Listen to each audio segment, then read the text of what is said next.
En 1995, l'album 2 a marqué une étape majeure résultant de la collaboration entre Jean-Jacques Goldman et Céline Dion.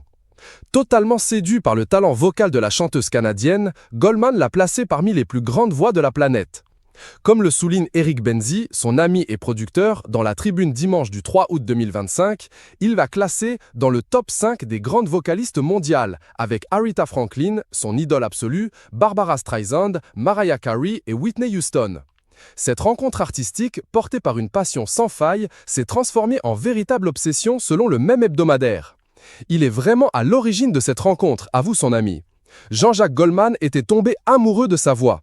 Une dévotion qui a donné naissance à un projet musical emblématique. En 1995, sur le plateau d'Envoyé spécial, Jean-Jacques Goldman confiait « C'est un projet qui m'intéressait, à peu près le seul auquel je rêvais. J'avais vraiment envie de travailler pour cette fille-là en particulier. Il se voyait capable de sublimer sa voix et d'en faire une star mondiale. J'avais l'impression de savoir ce qu'il lui fallait et de pouvoir l'aider, expliquait-il alors. Eric Benzi, proche collaborateur, ajoute que Goldman était persuadé que Céline pouvait conquérir la France, mais aussi le monde. Toutefois, cette collaboration ne faisait pas l'unanimité au sein de l'entourage de la chanteuse. René Angélil, son mari et manager, voyait d'un mauvais œil cette relation naissante qui semblait perturber Céline. La chanteuse, troublée par cette nouvelle dynamique, aurait même caché à René qu'elle avait passé l'après-midi avec Jean-Jacques Goldman pour officialiser le projet. Un mensonge destiné à éviter des tensions inutiles.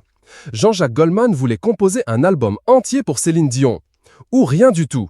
Au printemps 1994, lors d'un rendez-vous dans un restaurant parisien, il lui présente ses compositions, après avoir mené une véritable enquête sur elle.